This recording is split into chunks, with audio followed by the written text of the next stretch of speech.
I'm Vinny Politan. We begin this hour of closing arguments with breaking news in a story we were just covering last hour. The mysterious death of Lauren Smith Fields in Connecticut. Here's her picture, 23 years old, died in her apartment.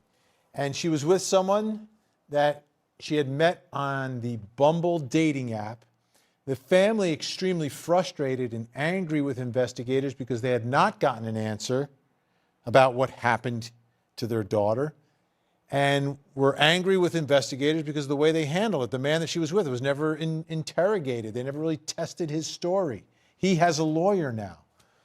And we hadn't heard from the medical examiner yet. But now, as soon as we finished doing that story last hour, we've got new information. And just coming from the office of the chief medical examiner in Connecticut. Okay?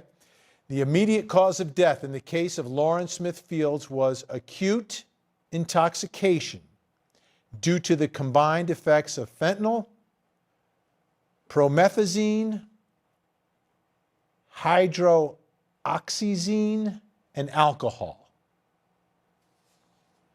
Okay, let's go through that again. The combined effects of fentanyl, promethazine, hydroxyzine, probably not saying that right, and alcohol. That was the immediate cause of death. The manner of death has been labeled an accident. All right.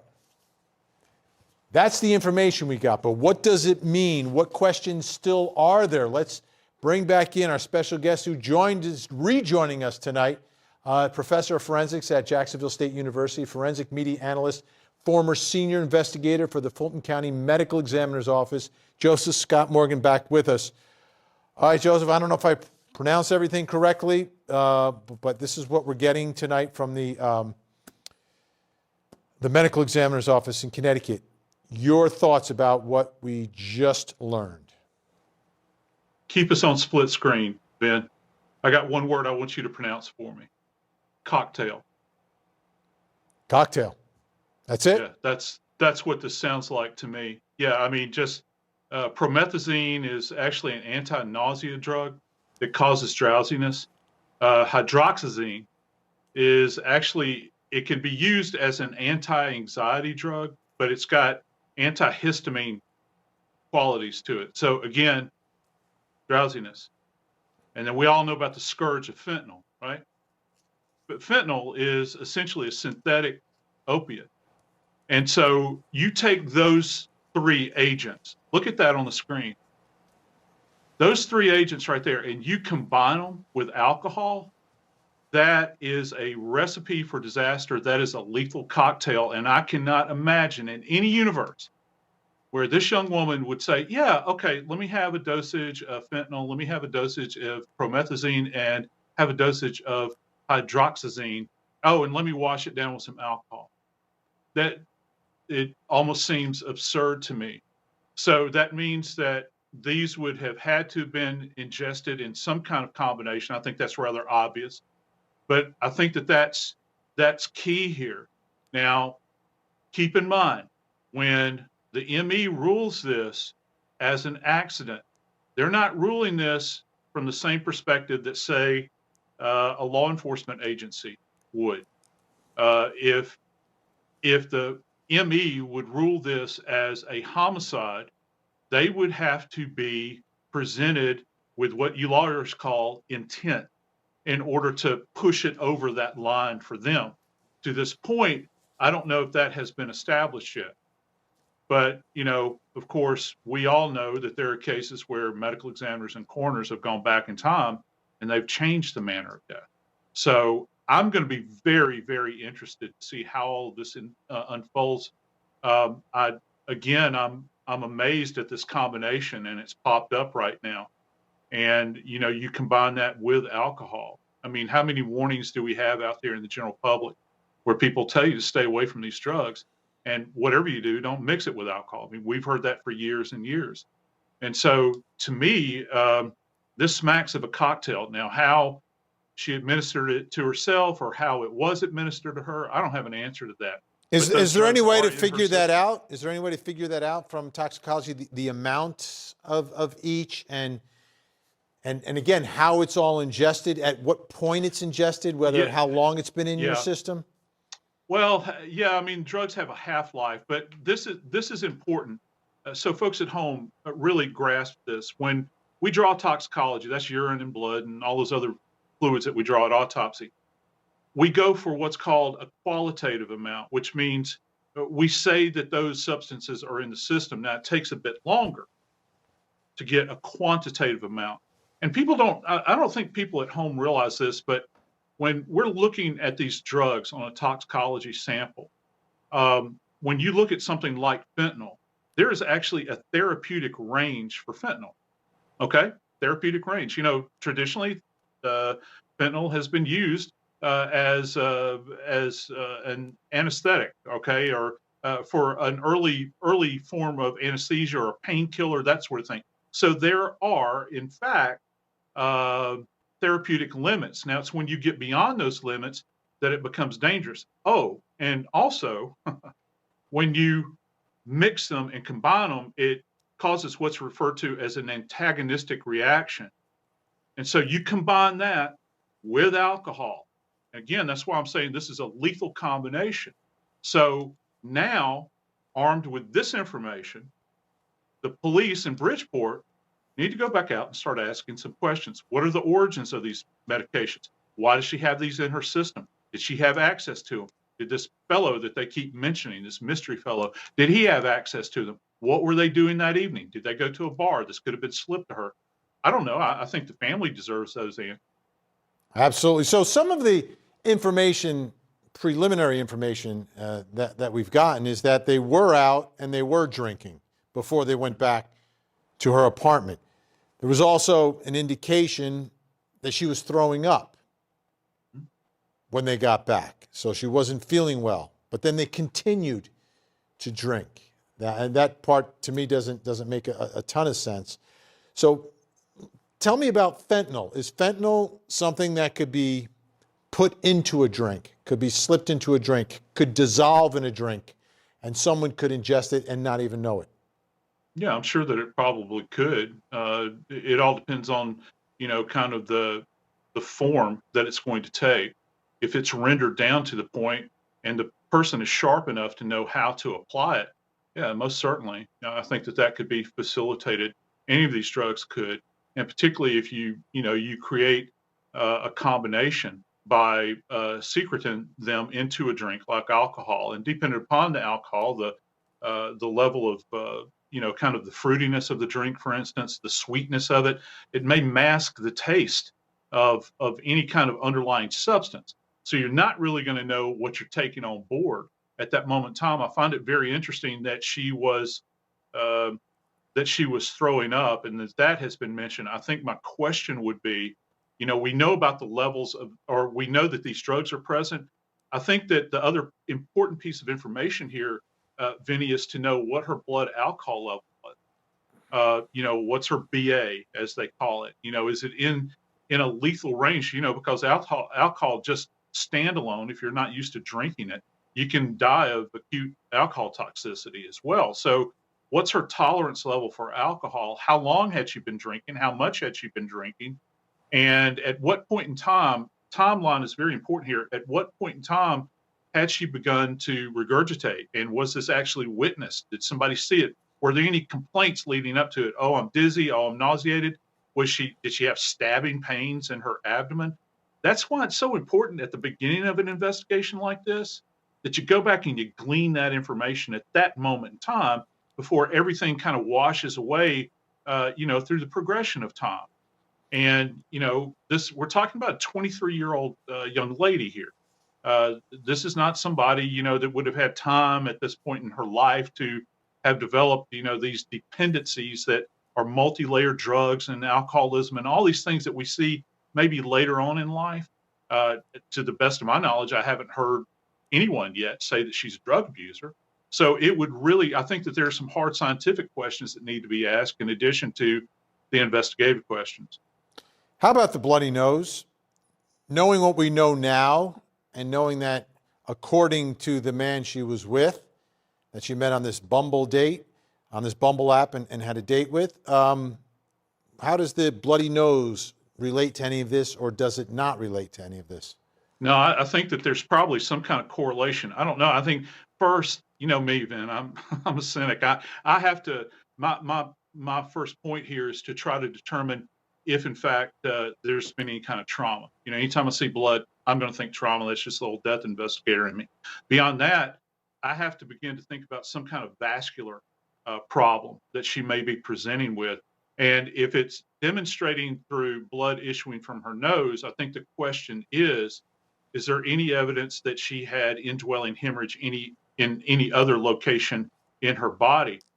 Now, I'm not saying this is what happened. All right, please don't misunderstand me. But in some cases, people can actually ingest drugs nasally and or you know through their nasal passages, and this will cause a bad reaction. And you know, back years and years ago when cocaine was all in vogue, and I was a young death investigator, I would see this happen with cocaine. But generally, that's over a protracted period of time where you have this kind of erosion of the mucosa in there. So I don't know. I mean, look, at this point, everything is on the table. Nothing is off the table at this point because, again, she's 23 years old. She appears to be healthy. You have to be able, these questions have to be asked and they have to be answered sufficiently. I think that everybody, not just the family, the public wants to know. Because, you know, what if this is something indicative of maybe other deaths that have similar patterns to them? You know, I think that everybody in that area of the country would want to know if this is something that's ongoing. Have there been other young people that have suddenly died as a result of this? This is when it goes from just the consideration of a criminal investigation to maybe it's a public health issue. You know, where people are being exposed to drugs and some kind of agent that's creating this kind of manifestations. And it's, you know, it's causing a 23-year-old girl to die suddenly out of the blue. Absolutely. So again, the important takeaway here so far that I'm hearing from you, Joseph Scott Morgan, is that even though the manner of death has been labeled an accident by the ME, that doesn't end this investigation. It actually is really just beginning at this moment. Joseph Scott Morgan, working hard hours, long night for you tonight, coming back on. We appreciate it. We'll see you again. When we come back, folks, we've got more on this breaking news involving the death investigation into Lauren Smith Fields out of Connecticut. The family attorney will join us now in light of this new information that we've gotten from the medical examiner. Don't go anywhere.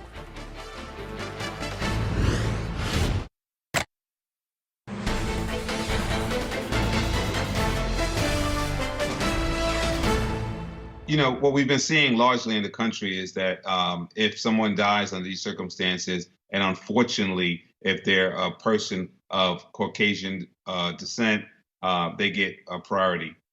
In these poorer or minority communities, beautiful young women like Lauren are just discarded. We've seen across the country, Black girls go missing at alarming numbers, and they get no response. But then you have a Gabby Petito who goes missing, and the whole world responds. And United States has helicopters in the air. They have a search mission all over the place. And in this particular case, it's not the same. And we feel that the police have been racially insensitive, and they just don't care. That's Darnell Crossland. He's attorney for the family of Lauren Smith Field. And she died, just 23 years old. There was someone with her when she died. But that person has not been interviewed by investigators. And there were a lot of questions, and the family was feeling a lot of frustration and not getting answers because all this happened back in December. And it wasn't until just moments ago that we've gotten some information about how Lauren Smith Field died. This coming from the medical examiner who released information just moments ago, breaking news here tonight, that the immediate cause of death in the case of Lauren Smith Fields was acute intoxication due to the combined effects of fentanyl, promethazine, hydroxyzine, and alcohol. The manner of death has been labeled an accident. That's according to the medical examiner. I want to bring in special guest joining us tonight from Stamford, Connecticut, Lauren Smithfield's family's attorney, Darnell Crossland, joining us. Darnell, it's late. You're working hard, and thank you for joining us tonight. We appreciate it. We're just getting this information tonight from the medical examiner. I want to get your reaction. Does this answer any questions that you and the family of Lauren have about what happened? You know, we have more questions now than answers. And unfortunate as that is, that's the reality. We cannot understand how, from the beginning of this investigation, we made it quite clear to the Bridgeport Police Department that we're dissatisfied with the way this investigation was handled. Now that we see from the medical examiner's office that there was several different dangerous drugs, including the dangerous drug fentanyl, and we don't even have this gentleman to be questioned. He should have been questioned thoroughly. Did you bring drugs? Were there any drugs involved? What were you guys doing? He made a self-serving statement that night that didn't include half of the situation as we see it unfolding now. And we're just totally upset with that. And how is the family doing tonight in light of this new information? They're just shocked. You know, they're just really shocked and upset because they had to grieve and investigate. They had to grieve and march. They had to grieve and fight for justice. And now, only after marching on the mayor's office yesterday, does the mayor release a statement today saying that he's urged the medical examiner to try to release this report quickly. Now, I'm not sure he has that power, but out of nowhere, we get this report. And let me just say this to your listeners. I've been doing this 17 years. I had a case where a guy from Albania had some heroin, and a very rich doctor named Dr. Rubin, a plastic surgeon in Greenwich, Connecticut, flew in on his private jet. He called my client from the air and said, "Hey, I have some cocaine. Can you get some of the stuff?" They met up, they partied together, and Dr. Rubin died. They ruled that death a death by toxicity.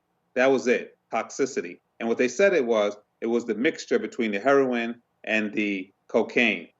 In this particular case, obviously, if there's several different drugs at play here, we know there could be toxicity. The question is, in my other case that I just mentioned, they charged my client with manslaughter. In this particular case, there's definitely toxicity, but where did the drugs come from? And why did they question this white man who met this young black girl on Bumble? This young girl didn't use drugs at all. She went to the gym every single day. She worked out. She don't have any plastic surgery like a lot of these models have, like surgery. She has none of that. It's all natural. And the family is so close, they knew that she wasn't using drugs or any other type of pills. But yet still, this white man is just floating in the air and there's no examination. Go to his house, check his credit card, see did he buy the tequila, see did he spike the tequila. He said that he slept with his clothes on and he never had sex. Yet we forced them to collect a condom with semen in it from the bathroom. And here we are a month later. The condom is collected finally 2 weeks after the death. And now we're 4 weeks and nothing has been submitted to the laboratory in Meriden, the forensic laboratory, for testing. So we are really at a loss here, and we're not going to stop until we get justice. Well, it seems that with your help and making noise, there has been some reaction. You know, the fear is that it's too little too late, right? The man that she was with has a lawyer. At this point, with this information out there, my guess is he may not speak anymore. Was there anyone else there that night? I've heard reports, I don't know if it's true, that Lauren's brother stopped by that night. Is there anything to that? Did he notice anything? Did he have any conversation with her? And that's a good thing to point out. And so it was Christmas time. So Lauren and her brother went shopping early in the day. And so at some point during that evening, her brother, Lakeem, stopped by and Lauren brought the clothes out to him that they had picked up. He got the clothes. They're so tight. That's his baby sister. They're so tight that she was laughing, joking. He would have known if something was wrong with her.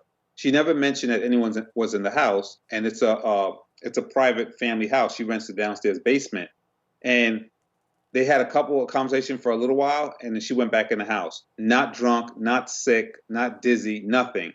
This gentleman says that she comes back in the house, goes in the bathroom.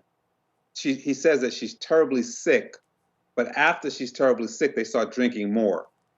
That doesn't make any sense. If you're terribly sick, you wouldn't start drinking more. You wouldn't offer her more drinks. And I just want to say to you this. In Connecticut, your listeners might not know this, but in Connecticut, if you give someone else drugs, that's a sale under our statute. That's a 15-year felony. If those drugs that you give someone cause them to die, that's manslaughter.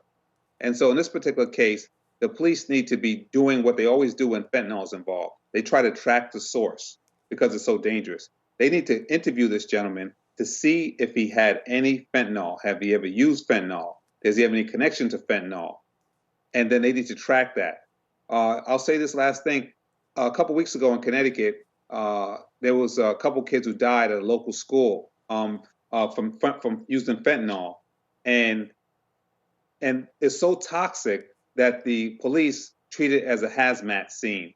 They locked the teachers in their classrooms, and they had hazmat suits because fentanyl, if it gets in the air, it can kill you. I had another case a couple of months ago. A little baby died of fentanyl. What happened was there was fentanyl in the house, and on the surface, he touched the coffee table, the little baby, about 3 years old. He put his fingers in his mouth, and he died. So fentanyl could transfer in the air. It could transfer from surfaces, and this man could have put fentanyl in her drinks or anything that they were eating. And then he said they didn't have sex, but there's a condom with semen in it. So he could have drugged this girl. He could have had sex with this girl while she was dead, before she died. We don't know what happened because the police said he's a nice man, and there's nothing to see here, folks. Yeah, that's it's murkier and murkier. I mean, everything that you point out, the inconsistencies, the illogical stories are red flags, obvious red flags for investigators that haven't been followed yet and need to be followed. Do you know anything else about the man she was with? Any history with other women? Obviously, it's the job of investigators to figure all that out. But I know you're on top of this. Have you uncovered anything? Well, let's start from the top. So we all seen TV, and we know that the first 48 hours is important. We know that crime scenes need to be quarantined. They didn't do that. What we do know is that the gentleman stated that he met my client on Bumble, right? A dating app. As of this week, the CEO of Bumble has reached out to us and also made a public statement that their members are thoroughly vetted for safety reasons. Also, the CEO has made it clear, made a public statement that they stand ready and willing to assist law enforcement across the country. They also said that at this late hour, Bridgeport Police have not called them to ask for any help. Didn't ask for a list of the conversations, nothing. Didn't ask to see whether, in fact, this guy has a profile of red flags. Because I think if you're on this platform, if you have a concern about someone, you can report them or you can give them ratings. You think the police would want to call Bumble and see what kind of ratings this guy has, what kind of red flags out there? Nothing. And when this case went viral, as it is, people started texting us now, and other women have stated that they've dated this gentleman and that he's a creep, and that they started explaining their experiences with him, none of which are good. So we have our own investigators going out now to take statements from these women, and we're compiling them, and then we're going to make our next move. One of the things we do want to get is the 911 tapes, which the city has not released to us, because regardless of what they put in that self-serving statement, the 911 calls will show the inflection in his voice, and it may tell a different story than what the police typed up. Absolutely. You're in Connecticut. Do they release that information, or is that going to be a battle for you to try to get? Typically, they could release body cam, 911 the same day. If they are being difficult, they can say, quote unquote, it's an ongoing investigation, so you have to wait. So the mayor has now finally, after we marched on his office yesterday, come out with a statement supporting us and stating that protocols weren't followed and that he stands willing to assist the family. So we're going to go to him first and ask him, can he press on his police department to give us the 911 tapes immediately? No need to hold them any longer. So we'll see what happens. Yeah. The cure for when trust has been broken is more and more transparency, and that's what's absolutely needed at this point. Darnell Crossland, I know you joined us last minute. We appreciate it. We'll stay in contact with you, and obviously we're going to stay on this story to see what actually does happen here, because ultimately our system of justice needs to get to the truth wherever it leads. And I know the family's in good hands with you, so we appreciate your time tonight. Thank you. I'm a big fan of the show, and it's an honor to be on the show. Thank you for supporting this family. All right. Thanks so much. Darnell Crossland, the attorney for Lauren Smith Fields' family. Again, big breaking news tonight, getting information from the medical examiner.